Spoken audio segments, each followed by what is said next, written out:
शुभारंभ कार्यक्रम में मंच पर उपस्थित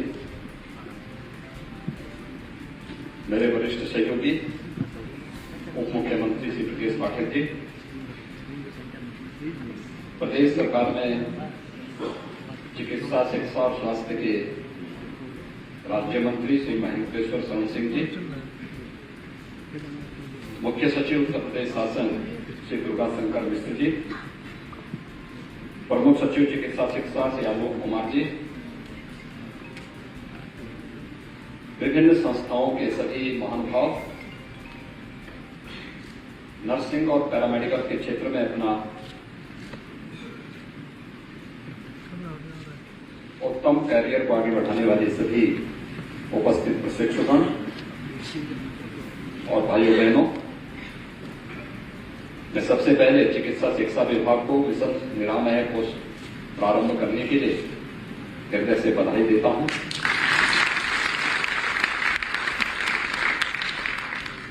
किसी भी सुसभ्य समाज को आगे बढ़ने के लिए दो महत्वपूर्ण क्षेत्र उसके लिए आवश्यक होते हैं, एक शिक्षा और दूसरा स्वास्थ्य। इसके बगैर सुसभ्य और स्वस्थ समाज की परिकल्पना नहीं की जा सकती। उत्तर प्रदेश कभी देश के अंदर और भारत दुनिया के अंदर कभी विश्व गुरु के रूप में स्थापित था। शैक्षिक रूप से हम इतने समुन्नत थे कि दुनिया भारत की ओर देखती थी और दुनिया के स्नातक भारत के उस समय के गुरुकुल सदृश विश्वविद्यालयों में अध्ययन और अध्यापन के लिए आते थे। नालंदा हो या तक्षशिला या विक्रमशिला या काशी के विश्वविद्यालय इस बात के उदाहरण प्रस्तुत करते हैं। स्वास्थ्य के क्षेत्र में भी दुनिया की सबसे प्राचीनतम स्वास्थ्य पद्धतियों में से भारत की स्वास्थ्य पद्धति है। लेकिन हम कहीं न कहीं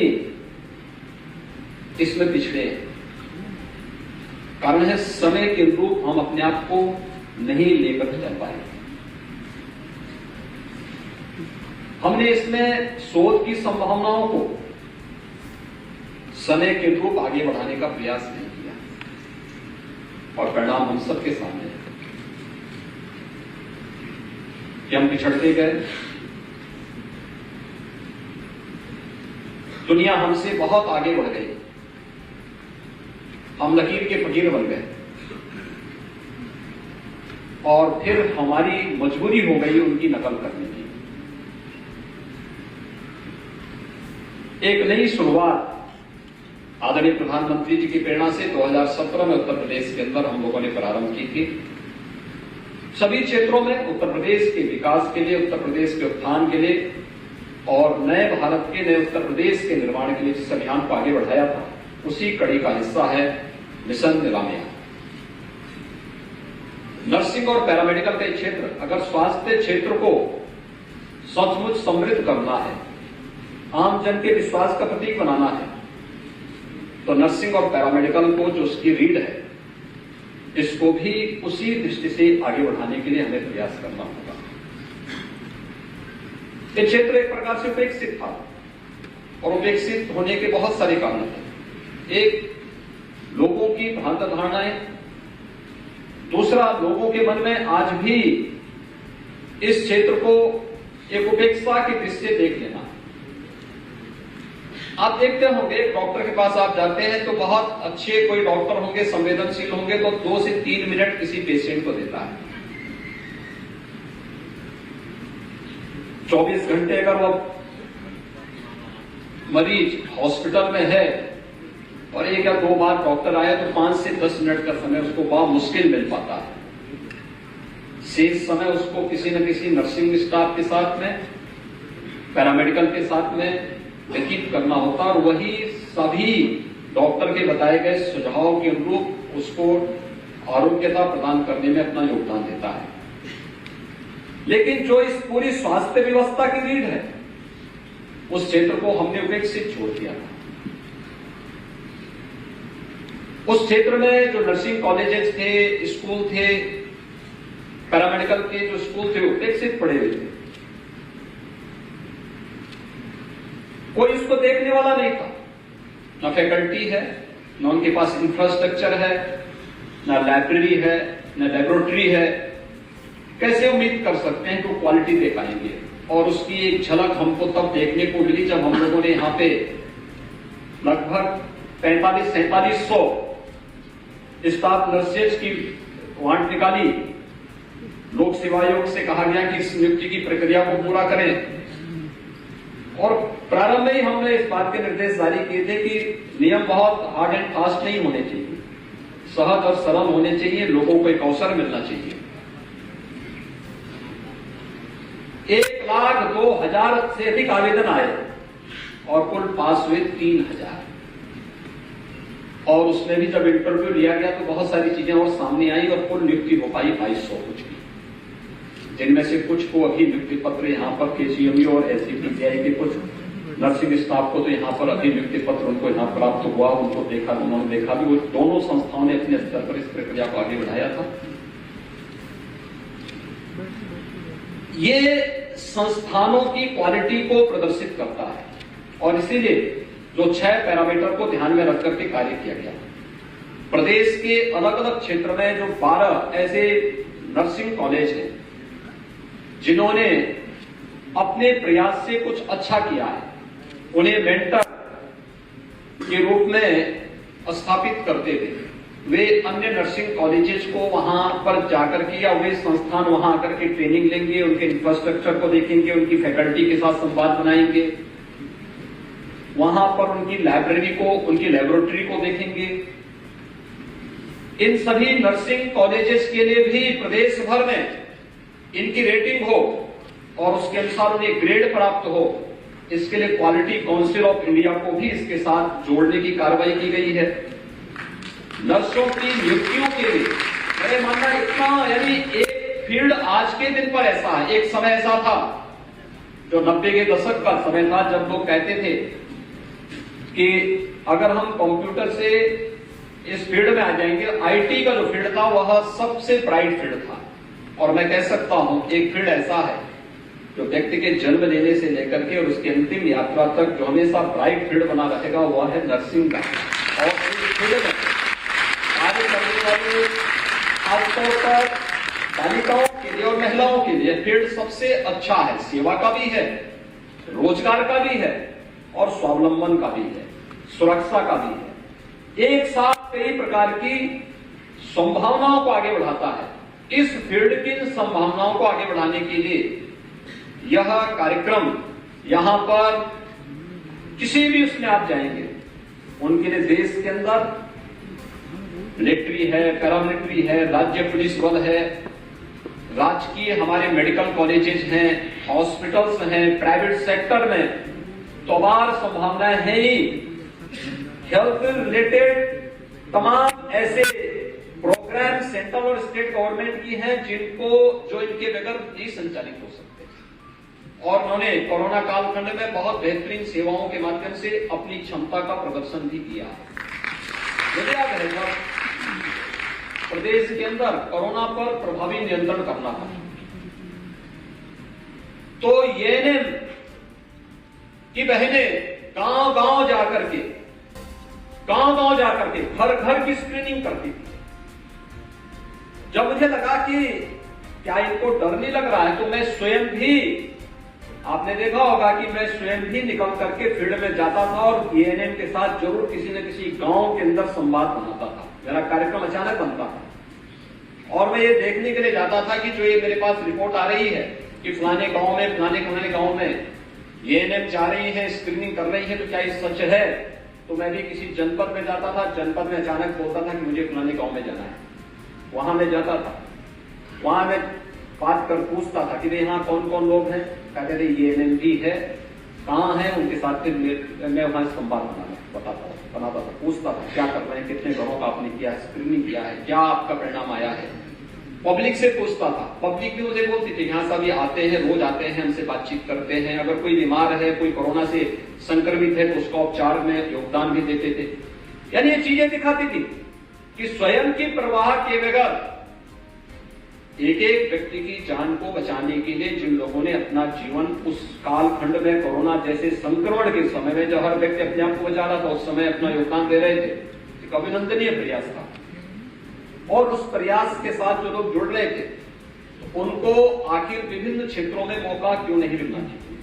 तो ये विभिन्न प्रकार के जो भारत सरकार और राज्य सरकार के विभिन्न प्रकार के स्वास्थ्य संबंधित ऐसे प्रोग्राम हैं जो हमें गांव-गांव तक, घर-घर तक पहुंचाने होते हैं, उस कार्यक्रम के साथ जुड़ने का कार्यक्रम हो, या दुनिया के अंदर भारत के नर्सिंग स्टाफ की हो रही डिमांड, वहां पर स्वास्थ्य क्षेत्र में उनके पास मैन पावर नहीं। हमारा ये सौभाग्य है कि भारत दुनिया के अंदर सबसे युवा राज्य है और उत्तर प्रदेश देश के अंदर सबसे युवा राज्य है। हम इन युवाओं के बेहतर कैरियर के लिए इन्हें उस प्रकार की शिक्षा दें, उस प्रकार के कैरियर काउंसलिंग के कार्यक्रम इनके लिए उपलब्ध कराएं और फिर इन्हें वहां पर नियुक्ति के साथ जोड़ने के साथ साथ सुरक्षा की गारंटी देने के साथ साथ उस फील्ड में आगे बढ़ाएंगे तो वह बेहतर रोजगार के साथ साथ यह उनके एक इस फील्ड को और सुदृढ़ करने में ये लोग अपना योगदान दे सकते हैं। हमें समय के अनुरूप भी चलना होगा और इस से डिजिटल प्लेटफॉर्म के निर्माण की कार्रवाई को भी इसके साथ जोड़ा गया है। एक बेहतर प्रयास है। आपने देखा होगा जब यहां ये हुआ कि पहली बार ये हुआ कि हम परीक्षाओं को सेंटर में नहीं कराएंगे, मैंने कहा इसमें नर्सिंग में ज्यादातर बालिकाएं होंगी, उनको उन्हीं के सेंटर में परीक्षा के साथ जोड़िए, लेकिन टेक्नोलॉजी के साथ इस रूप में व्यवस्था कीजिए कि सीसीटीवी कैमरे से हर एक क्लासरूम को जोड़ दीजिए। आप नर्सिंग कॉलेज के निर्माण के समय मान्यता देते समय तय करिए उनके पास फैकल्टी पूरी है या नहीं है, इंफ्रास्ट्रक्चर है या नहीं है। अगर है तो उन्हें अपना अप्रूवल दीजिए, उन्हें मान्यता दीजिए, नहीं तो मत दीजिए, वहीं पे रोक। कोई सिफारिश मत करिए, किसी सिफारिश को उसमें स्वीकार मत करिए, एक पारदर्शी व्यवस्था के साथ उसे जोड़ दीजिए तो परिणाम भी उसी प्रकार से अच्छा आएगा हमारे सामने। और आज हम इन सबको एक डिजिटल प्लेटफॉर्म के साथ जोड़ने के साथ साथ परीक्षाओं की शुचिता को भी बनाए रखने की कार्रवाई को आगे बढ़ा रहे हैं। ये सभी पैरामीटर एक साथ जब यहां पर आगे बढ़ेंगे, यहां पर कैरियर काउंसिल ऑफ इंडिया के साथ भी एमओयू पर हस्ताक्षर भी, माध्यमिक शिक्षा परिषद के साथ भी कि माध्यमिक शिक्षा से जुड़े हुए बच्चों को अभी से उनके कैरियर के बारे में कि ये नियम के लिए क्या योग्यता चाहिए, जीएनएम के लिए क्या करना है, बीएससी नर्सिंग के लिए क्या होना है, पैरामेडिकल से जुड़े हुए विभिन्न पाठ्यक्रमों के लिए कौन से कार्यक्रमों को आगे बढ़ाना है, ये सभी चीजें एक साथ आगे चल रही हैं। और डिजिटल प्लेटफॉर्म के लिए भी आज यहाँ पर एक दस्तावेज के हस्ताक्षर हुए हैं। मैं इस अवसर पर मेडिकल एजुकेशन को, ऑपरेशन निरामय को आगे बढ़ाने के लिए हृदय से बधाई देता हूँ। जो लोग अपने कैरियर को आगे बढ़ा रहे हैं और उन्हें मेंटर इंस्टीट्यूशन के रूप में आज यहाँ पर मान्यता दी गई है, उन संस्थाओं की जिम्मेदारी और बढ़ गई है, क्योंकि उन्हें गवर्नमेंट के भी और प्राइवेट के भी नर्सिंग कॉलेजेस को भी और पैरामेडिकल कॉलेजेस को भी एक गाइडेंस के रूप में, उन्हें गाइड के रूप में अपना मार्गदर्शन देना होगा और इसके लिए उनकी क्वालिटी को भी, अपनी क्वालिटी को भी इंप्रूव करते हुए उन्हें निरंतर अन्य लोगों को उस क्वालिटी के साथ जोड़ना होगा।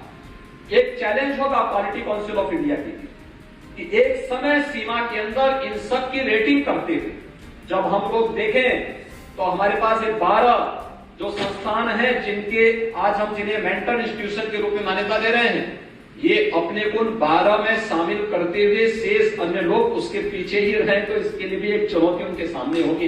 इस दिशा में सही प्रयास करेंगे, एक अच्छा प्रयास है और मैं विश्वास के साथ कह सकता हूं कि पहले चरण में नेशनल एवरेज के बराबर और फिर WHO ने जो मानक तय किए उस इंटरनेशनल मानक को भी हम आगे बढ़कर के कार्य करके बेहतरीन स्वास्थ्य की दृष्टि से हम स्वास्थ्य रक्षकों को नर्सिंग और पैरामेडिकल की फील्ड में देने में सफल होंगे। इस पूरे अभियान के प्रति मेरी शुभकामनाएं हैं। धन्यवाद। जय हिंद। आरोग्य भारती के अखिल भारतीय प्रतिनिधिमंडल बैठक 2022 की उद्घाटन सत्र में मंच पर उपस्थित राष्ट्रीय स्वयंसेवक संघ के सह सरकारवाह सम्मान्य डॉक्टर मनमोहन वैद्य जी, आयुष सचिव भारत सरकार वैद्य राजेश कोटेचा जी, आरोग्य भारती के संरक्षक डॉक्टर प्रवीण अवसर जी, राष्ट्रीय अध्यक्ष आरोग्य भारती डॉक्टर राकेश पंडित जी, राष्ट्रीय कार्याध्यक्ष आरोग्य भारती डॉक्टर बीएन सिंह जी, राष्ट्रीय महासचिव डॉक्टर सुनील जोशी जी, सीएमएस के संस्थापक प्रबंधक श्री जगदीश गांधी जी, वर्चुअली आज के इस कार्यक्रम में जिनका अभी संदेश प्राप्त हुआ है डॉक्टर मनसुख भाई मंडवा जी, प्रदेश सरकार में मेरे सहयोगी आयुष मंत्री श्री दयाशंकर मिश्र दयालु जी, देश भर से आए हुए आरोग्य भारती से जुड़े हुए सभी हमारे प्रतिनिधिगण और उपस्थित भाइयों बहनों, मैं सबसे पहले अखिल भारतीय प्रतिनिधिमंडल आरोग्य भारती के सकल भारतीय प्रतिनिधिमंडल में उपस्थित आप सभी प्रतिनिधियों का प्रदेश की राजधानी लखनऊ में हृदय से स्वागत करता हूं। मैं आरोग्य भारती को इस बात के लिए धन्यवाद देता हूं कि उन्होंने अपनी अखिल भारतीय प्रतिनिधिमंडल की यह बैठक देश की आबादी के सबसे बड़े राज्य उत्तर प्रदेश के अंदर आयोजित किया है।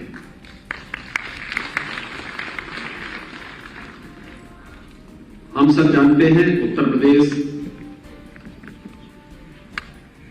न केवल देश की आबादी का सबसे बड़ा राज्य है बल्कि भारत की आध्यात्मिक और सांस्कृतिक विरासत का प्रतिनिधित्व भी करता है। और भगवान धन्वंतरी जिनकी स्मृति को ध्यान में रखकर के हम लोग इस आयोजन को आगे बढ़ाते हैं, उनकी पावन भावभूमि भी उत्तर प्रदेश की ही धरती है। और इस अवसर पर मैं आप सबका हृदय से स्वागत करता हूं, अभिनंदन करता हूं। आरोग्य भारती अखिल भारतीय स्तर पर संपूर्ण आरोग्यता को प्राप्त करने के लिए विगत 20 वर्षों से कार्य कर रही है। और इस सदी की सबसे बड़ी महामारी के दौरान आरोग्य भारती के स्वयंसेवकों और कार्यकर्ताओं की कार्य पद्धति को हम सब ने बहुत नजदीक से महसूस भी किया। हम देख रहे थे बहुत सारी जगह इस प्रकार की स्थितियां थी कि प्रत्येक नागरिक को कोरोना जैसी महामारी से बचाव के लिए और जागरूकता के लिए जो विभिन्न प्रकार के कार्यक्रम चल रहे थे, उन कार्यक्रमों के साथ न केवल शासकीय स्तर पर बल्कि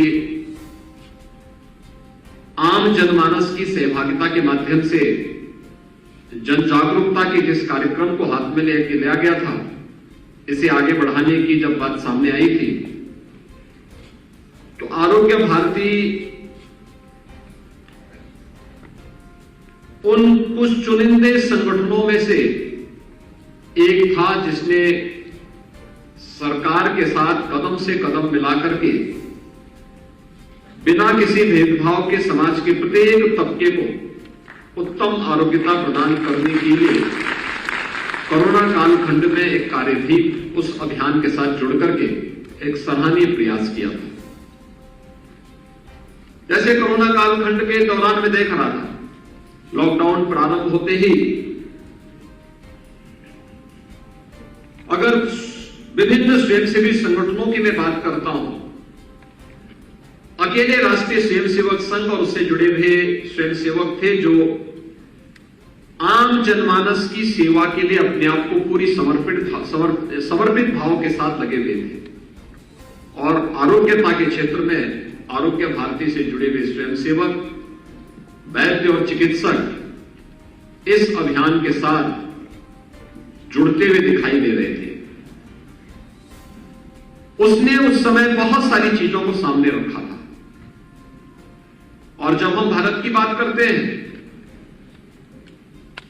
तो स्वाभाविक रूप से हमारे मन में बात आती है कि कोरोना में भारत का परिणाम दुनिया के किसी भी अन्य देश की तुलना में बेहतर कैसे रहा। ये सबके सामने है कि आदरणीय प्रधानमंत्री मोदी जी के नेतृत्व में समय से लिए गए निर्णय और समय पर की गई व्यवस्था के साथ साथ पूरे देश के अंदर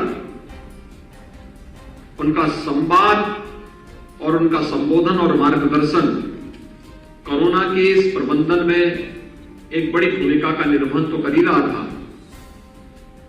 लेकिन साथ साथ सरकारी मशीनरी के साथ साथ विभिन्न स्वयंसेवी संस्थाओं ने भी इस पूरे अभियान के साथ जुड़ करके जो कार्य किया। दूसरा, भारत की जो हमारी जीवन पद्धति है, इस जीवन पद्धति ने भी प्रत्येक नागरिक को बचाने के लिए बहुत बड़ी भूमिका का निर्वहन किया। कोई भारतीय परिवार ऐसा नहीं होगा जो अपने दैनिक भोजन में हल्दी का सेवन न करता हो। हल्दी की ताकत को और उसके सामर्थ्य को दुनिया ने कोरोना कालखंड में समझा होगा, लेकिन हजारों वर्षों से अपने नियमित दिनचर्या का हिस्सा हमारी रसोई का अगर कुछ बना है तो हल्दी जरूर बना है, या हम अपने दैनिक कार्यों में जिसका उपयोग करते रहे हैं। आयुष की ताकत को, जो आयुष की ताकत को दुनिया ने कोरोना कालखंड में भले ही समझाओ, लेकिन याद करिए 2014 में प्रधानमंत्री बनने के तत्काल बाद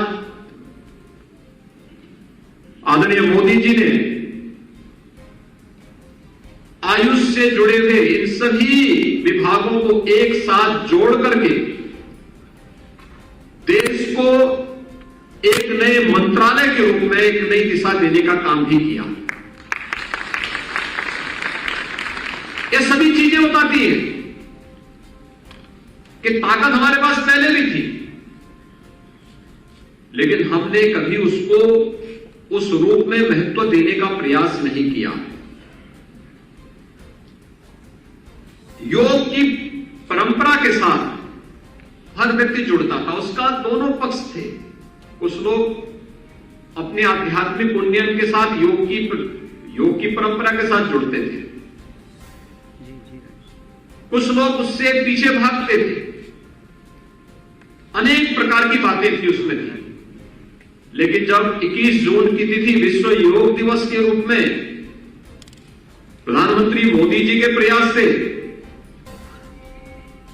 जब उसे मान्यता प्राप्त हुई, तो आज भारत ही नहीं, दुनिया के लगभग 250 देश भारत की ऋषि परंपरा के प्रसाद के साथ प्राप्त करने के लिए किस प्रकार से लालायित दिखाई देते हैं। 21 जून की तिथि को दुनिया के कोने कोने में, भारत के अंदर तो हर पार्क में, और हर सार्वजनिक स्थान पर योग के साथ जुड़ते हुए, और जो एक कार्यक्रम बनता है एक पूरे पखवाड़े का, इसके साथ तो हम जुड़ते ही हैं, लेकिन दुनिया के अंदर भी योग के प्रति आम जन के मन में जो भाव है वह भारत की इस समृद्ध आरोग्यता के प्रति इस भाव को प्रदर्शित करता है।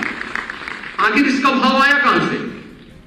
क्योंकि भारतीय मनीषा तो एक ही बात करता रहा है कि शरीर माध्यम खलु धर्म साधनम, यानी एक स्वस्थ शरीर ही धर्म के सभी साधनों को पूरा कर सकता है। और धर्म के सभी साधन यानी एक स्वस्थ शरीर में ही निहित होते हैं।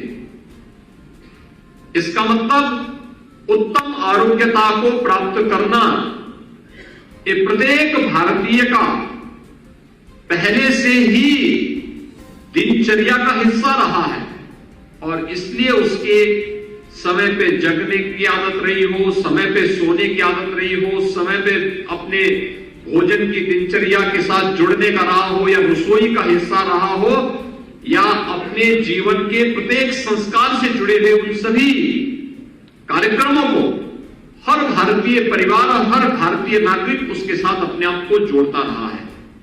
भारतीय मनीषी उसी बात को लेकर के सदैव हमें एक नई प्रेरणा और नया प्रकाश देते रहे हैं। और इसीलिए कोरोना कालखंड में जब रिजल्ट की बात सामने आई, यद्यपि ये अपने आप में एक बड़ी वैसी स्थिति भी लगती है कभी कभी कि महामारी के दौरान हम लोग कैसे तुलना कर सकते हैं, लेकिन जब वैश्विक मंच पर यह बात सामने आती है तो हम लोगों को बोलने में कोई संकोच नहीं होता। हो सकता है कि हमारा हेल्थ इंफ्रास्ट्रक्चर दुनिया के अंदर यूरोप और अमेरिका जैसे देशों की तुलना में कमजोर रहा हो, लेकिन कोरोना कालखंड में बेहतरीन प्रबंधन के जिससे भारत का जो परिणाम था वह इन सभी देशों से बहुत अच्छा रहा। रिजल्ट भी हमारे पक्ष में बहुत अच्छा है। आप देखेंगे यूएस की जो कुल आबादी है वह भारत की आबादी की 1/4 है, लेकिन जब परिणाम की बात आती है तो रिजल्ट में कोरोना से भारत से 1.5 गुना मौतें अकेले यूएस में हो गई। यूरोप के परिणाम भी बहुत अच्छे नहीं थे। ये चीजें दिखाती हैं कि दुनिया जीवन में स्वानुशासन भी उतना ही महत्व रखता है जितना हेल्थ इंफ्रास्ट्रक्चर की अपनी वैल्यू होती है। और आज जिस दिशा में भारत के अंदर ये संभावनाएं बढ़ी है, हेल्थ टूरिज्म की जिन संभावनाओं को आज भारत आगे बढ़ा रहा है, इसने उन संभावनाओं में एक नई गति दी है, जो एक नए तरीके से कार्य करना प्रारंभ हुआ है। उत्तर प्रदेश जैसे राज्य की जब बात करते हैं, उत्तर प्रदेश की आबादी आज के दिन में 25 करोड़ है। 25 करोड़ की आबादी के राज्य में हमारे 75 जनपद हैं। 1947 से लेकर के 2017 तक 70 वर्षों में उत्तर प्रदेश में केवल 12 गवर्नमेंट मेडिकल कॉलेज खुल पाए थे, और 2017 से लेकर 2022 के बीच में वर्तमान में हम लोग प्रदेश के अंदर 35 नए मेडिकल कॉलेज के साथ एक जनपद एक मेडिकल कॉलेज निर्माण की प्रक्रिया के साथ जुड़ चुके हैं। जो शेष 16 जनपद हमारे बचे थे, जिन जनपदों में मेडिकल कॉलेज नहीं बन पाए थे, गवर्नमेंट या निजी क्षेत्र ने जहां पे रुचि नहीं ले पाए या समय पे उस कार्यक्रम को आगे नहीं बढ़ा पाए, वहां पर भी हमने पीपीपी मोड पर इस कार्य को आगे बढ़ाना प्रारंभ किया। तो उसमें भी हमारे 6 जनपदों में ये कार्य हम लोग चयन की प्रक्रिया के अंतिम चरणों में पहुंच चुके हैं। यानी मात्र 10 जनपद आज के दिन पर हमारे पास कुछ ही दिनों के बाद रहेंगे, जहां पे निजी क्षेत्र अथवा सरकार शासकीय माध्यम से कोई एक मेडिकल कॉलेज के निर्माण की प्रक्रिया का कार्यक्रम वहां पे पूरा किया जा सके। आज उस दिशा में तेजी के साथ प्रयास प्रारंभ हुआ है और इस दिशा में वास्तव में एक स्वस्थ समाज के निर्माण के लिए आवश्यक है कि हम प्रत्येक व्यक्ति की आरोग्यता के बारे में उस प्रकार की पहल को और उस प्रकार की जागरूकता के कार्यक्रम को आगे बढ़ाएं और इस दिशा में जितने भी प्रयास प्रारंभ हुए हैं आपके सामने एक उदाहरण मैं दूंगा और मैं सचमुच जिन बातों को आपके सामने रखना चाहता हूं वो बातें भी मैं आपसे कहना चाहूंगा। उनमें से जो सबसे बड़ी बात है, उत्तर प्रदेश के अंदर हमारा पूर्वी उत्तर प्रदेश जिसमें गोरखपुर, बस्ती, देवीपाटन कमिश्नरी के साथ साथ बस आपका बरेली और सहारनपुर कमिश्नरी तक 38 जनपद हमारे ऐसे थे जहां पर मस्तिष्क ज्वर यानी इंसेफ्लाइटिस से प्रतिवर्ष हजारों मौतें होती थी। ये जो सीजन था वर्तमान में मध्य जुलाई से लेकर मध्य नवंबर तक प्रतिवर्ष इस सीजन में वहां पर 1200, 1500 से लेकर 2000 तक मौतें होती थी। ये मौतें 1 से लेकर 15 वर्ष तक के बच्चों की होती थी और 40 वर्ष में इन 38 जनपदों में 50,000 से अधिक बच्चों की मौतें हुई थी। आप आश्चर्य करेंगे कि 40 वर्षों में इस दिशा में कोई प्रयास क्यों नहीं हो पाया? क्यों नहीं हम उस रोग पर प्रभावी नियंत्रण करने में सफल हुए? एक भी संस्थान के पास इसके बारे में सोचने की, उस पर शोध करने की, इसका क्या कारण है, इस दिशा में एक नए अभियान को आगे बढ़ाने के लिए इतनी फुर्सत क्यों नहीं रही? मैं जब 1998 में पहली बार सांसद बना, मुझे बताया गया कि गोरखपुर के मेडिकल कॉलेज में बच्चे बहुत बड़ी मात्रा में भर्ती हैं। तो मैंने कहा ये क्या है? तो मुझे बताया गया कि एक बीमारी है, बच्चों की बीमारी है। भोजपुरी भाषा में लोगों ने कहा, उसका नाम दिया था नो की बीमारी। तो मैं देखने के लिए गया था। मैंने पूछा आखिर इसके कारण क्या है? तो क्यों लक्षण के आधार पर उपचार चल रहे थे। मैंने कहा इसका जांच कहां होता है? कहा साहब हम सैंपल भेजते हैं एनआईवी पुणे और जब तक परिणाम आता है तब तक या तो बच्चा मर चुका होता है या फिर शारीरिक और मानसिक रूप से दिव्यांग हो चुका होता है। हम लोगों ने अभियान प्रारंभ किया उसके खिलाफ। मैंने शासन से भी बात की, सड़कों पे भी आंदोलन शुरू किया और 19 वर्ष तक मैं आंदोलन करता रहा। संसद के हर सत्र में इस मुद्दे को उठाता रहा। सरकार के स्तर पर थोड़ा बहुत प्रयास हुआ भी, इतना रहा कि देखिए कितने हम अभी भी पीछे थे। इंसेफ्लाइटिस का वैक्सीन जापान में 1905 में बन गया था, लेकिन 5-6 वर्षों के आंदोलन के बाद इतना था कि वह वैक्सीन 2006 में भारत आया। 100 साल लगे जापान से भारत में वैक्सीन आने में, लेकिन मौत के आंकड़े तब भी नियंत्रित नहीं हो पा रहे थे। एक वायरस नियंत्रित किया गया, वायरस ने अपना नेचर बदला। पहले वह जापानी इंसेफ्लाइटिस था, बाद में वह एक्यूट इंसेफ्लाइटिस हो गया। और 2017 में जब प्रदेश में फिर सरकार बनी, मेरे सामने चैलेंज था, क्योंकि अब तक तो मैं संसद में बात उठा करके और सड़कों पे आंदोलन करके इस जिम्मेदारी से मुक्त हो जाता था कि देखिए साहब सरकार के स्तर पर कुछ नहीं हो रहा है। लेकिन अब तो मेरे ऊपर ही जिम्मेदारी थी।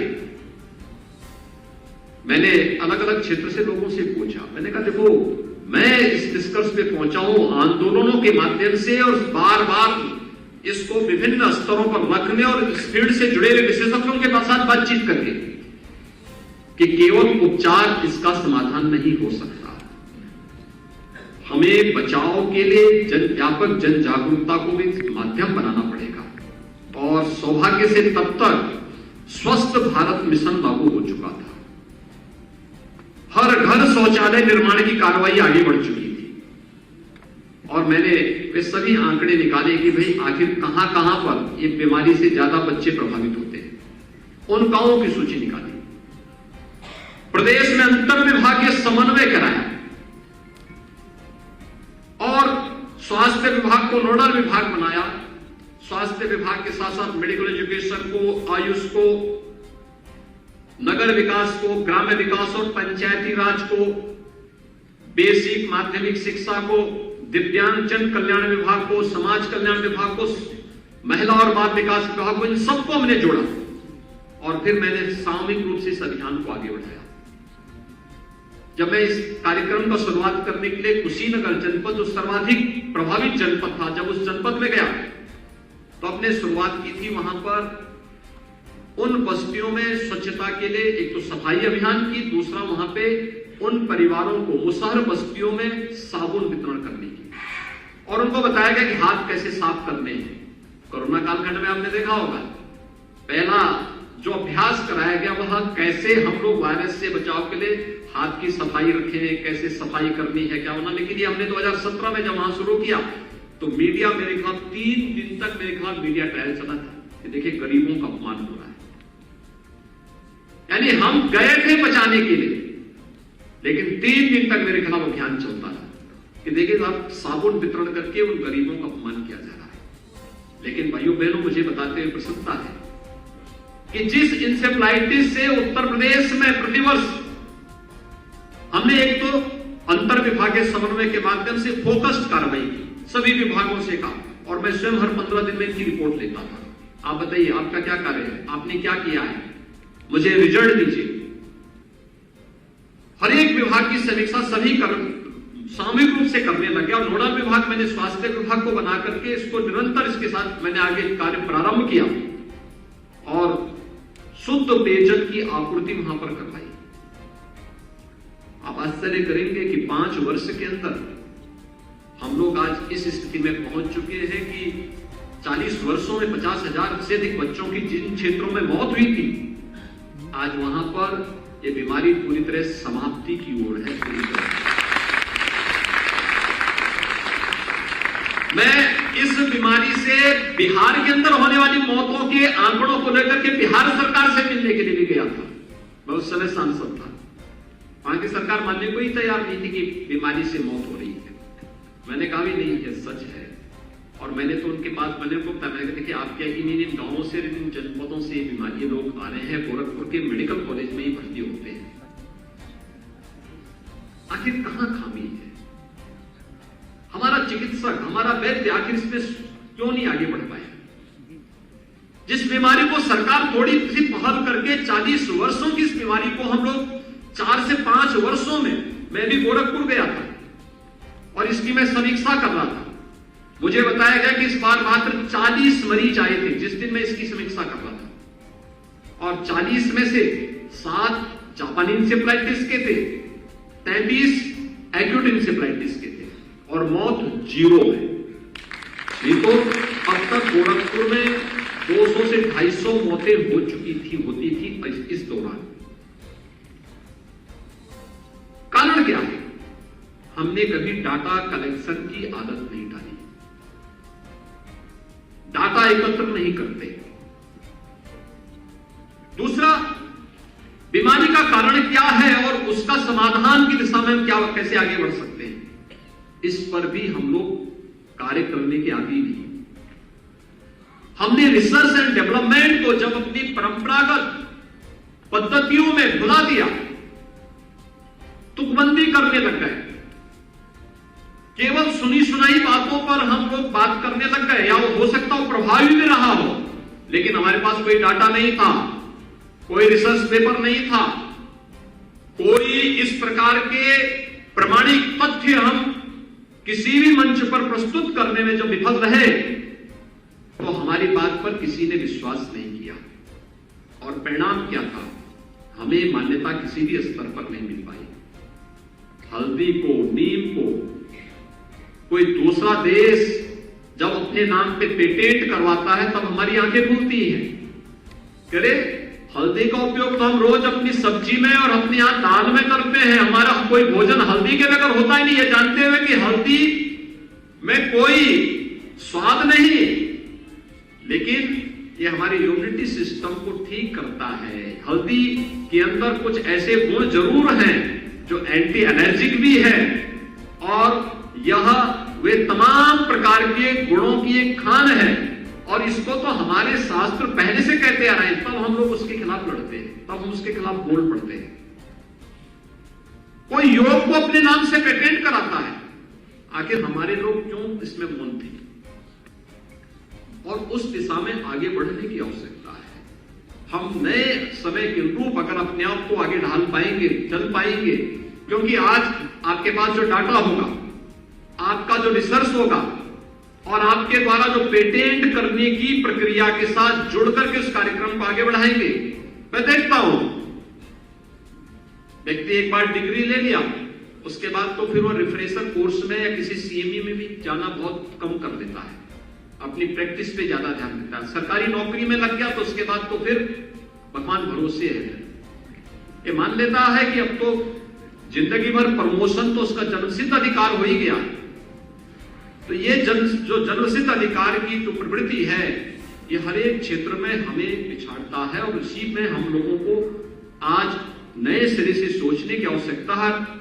आज भारत सरकार भी और राज्य सरकार भी इस दिशा में एक नए प्रयास को आगे बढ़ा रही है, और उस नए प्रयास को मुझे लगता है कि आरोग्य भारती जैसे संगठनों को नेतृत्व देना चाहिए।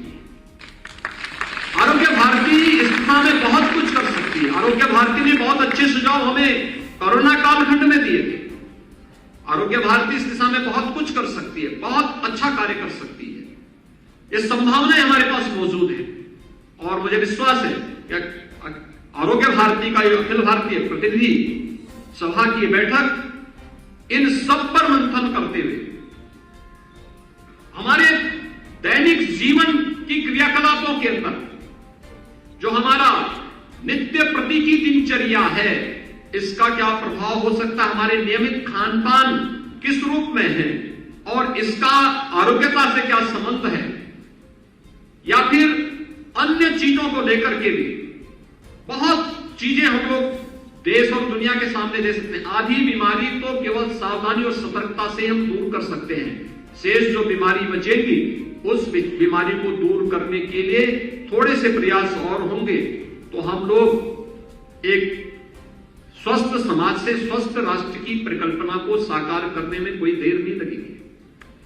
आज आप देख रहे होंगे एक नई व्यवस्था आपने बना, एक नई जो चीजें प्रारंभ हुई है खेती बाड़ी में भी, जो अन्न हम पैदा करते हैं, सब्जी पैदा करते हैं, फल पैदा करते हैं, केमिकल फर्टिलाइजर और पेस्टिसाइड कितने बड़े पैमाने पर आप डालते हैं, कितने बड़े पैमाने पे उसमें पड़ता है। प्राकृतिक खेती, और प्राकृतिक खेती के साथ ही उसके सर्टिफिकेशन की कार्रवाई को भी उसके साथ जोड़ना।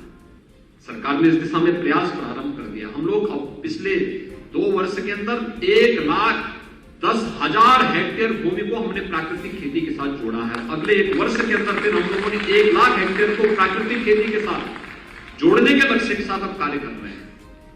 उसके सर्टिफिकेशन के लिए भी हम लोगों ने अपने 4 कृषि विश्वविद्यालयों को कह दिया है कि भाई आपको अपनी लैब को इन्हें सर्टिफाई करने के लिए तैयार करना है।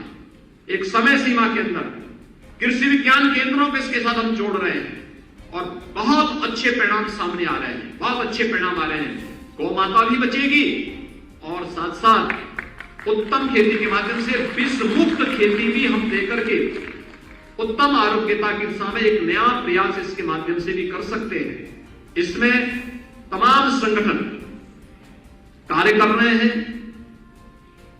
इस दिशा में भी आरोग्य भारती जैसी संस्थाओं को भी शोध करने की आवश्यकता है, क्योंकि जो कुछ भी खाएंगे वह व्यक्ति के पेट में जाकर के अगर गलत होगा, विष होगा, तो विष अपना प्रभाव दिखाएगा ही, और अगर वह विष मुक्त होगा तो उसकी उत्तम आरोग्यता में भी उसका योगदान हो सकता है। हर घर नल की योजना कैसे इस दिशा में अच्छा प्रयास हो सकता है। शुद्ध पेयजल की भूमिका क्या हो सकती है। ये हर घर नल योजना के माध्यम से भी, जल जीवन मिशन के माध्यम से इसे भी प्राप्त करने में बड़ी मदद मिल सकती है। अन्य क्षेत्रों में भी बहुत कुछ हो सकता, छोटे छोटे प्रयास, डाटा कलेक्शन, पीएचडी में किस रोगी में कौन से लक्षण है और इसके कारण क्या है, इन सभी चीजों को, बहुत सारी चीजें ऐसी होंगी जो थोड़ी सी, कभी कभी व्यक्ति बीमारी केवल शारीरिक ही नहीं होती, मानसिक भी होती है। एक बार मुझे एक संत कहे, उन्होंने कहा मैं बहुत बीमार हूं, तो मैंने कहा चलो मैं आपको दिल्ली दिखाता हूं। 4 लोग उनको टांग करके लेके आ गए रेलवे स्टेशन पर। मेरे लिए बड़ी समस्या कि इनको कहां मैं लेके जाऊं। खैर मेरे पास बर्थ था, मैंने उसमें उनको लिटाया। दिल्ली में मैं उनको हॉस्पिटल में लेके गया, एम्स में लेके गया। एम्स के डायरेक्टर ने उनको देखा और एम्स के डायरेक्टर ने कहा कि इनको तो कोई बीमारी नहीं। वो कह रहे साहब मैं तो लखनऊ में जो है इतने हजार की जांच करा चुका हूं, मुझ पे बेड भी बन चुकी है, सब कुछ हो चुका है। डॉक्टर ने उनकी बेड उतारी और उसको डस्टबिन में डाल दी। वो चिल्लाए, अरे साहब ये तो हजारों रुपए की बेड है। कहा ये हजारों रुपए की बेड ही नहीं, आपकी बीमारी का कारण भी है। उन्होंने कहा पैदल थोड़ा चलिए। वो थोड़ा भयभीत थे, कहां मैं गिर जाऊंगा, कहां गिरने दीजिए। वो थोड़ा चले, कहा आपको कोई बीमारी नहीं है, आप केवल समय पे जगने की आदत डालिए, समय पे भोजन लेने की आदत डालिए और अपने खान पान को दुरुस्त कर लीजिए, आपको कोई बीमारी नहीं। मैं एक पेन किलर दे रहा हूं। उन्होंने मुझे कहा योगी जी आप इनको थोड़ा कुछ योगासन सिखा दीजिए, ये ठीक हो जाएंगे, कोई बीमारी नहीं। और मैं देख रहा था उसके बाद वो कम से कम 20 साल और जिए और स्वस्थ जीवन जिए। एक हमारी रहन सहन, खान पान की जो पद्धति है ये भी बीमारी का कारण बनता है। इन सब पर भी ध्यान देकर हमें इसके डाटा कलेक्शन करने चाहिए, फिर उसको प्रकाशित करने चाहिए, अच्छे मैगजीन में, अच्छे जर्नल में जाएं। फिर जो चीज आपको लगता है कि बहुत नया है, अगर आवश्यकता पड़ती है उसके पब्लिकेशन के साथ साथ उसके पेटेंट की प्रक्रिया के साथ भी जुड़ने की दिशा में प्रयास करेंगे। तो मुझे लगता है कि आरोग्य भारती को इस दिशा में एक नए अभियान को अपने हाथ में लेने की आवश्यकता है। इस नए एज की, न्यू एज की इस पद्धति को जब हम अपनाएंगे तो आप देखना वैश्विक मंच पर एक बार फिर भारत छाता हुआ दिखाई देगा। इन्हीं शब्दों के साथ मैं आरोग्य भारती के भारतीय प्रतिनिधिमंडल का प्रदेश की राजधानी लखनऊ में हृदय से स्वागत करता हूं, आप सबका अभिनंदन करता हूं। मुझे पूरा विश्वास है कि आप यहां पर अपने चिंतन और मंथन से जिस अमृत को यहां से निकालेंगे उसको आम जन तक पहुंचाने में एक बड़ी भूमिका का निर्वहन करेंगे। इस पूरे कार्यक्रम की प्रति मेरी शुभकामनाएं। धन्यवाद। जय हिंद।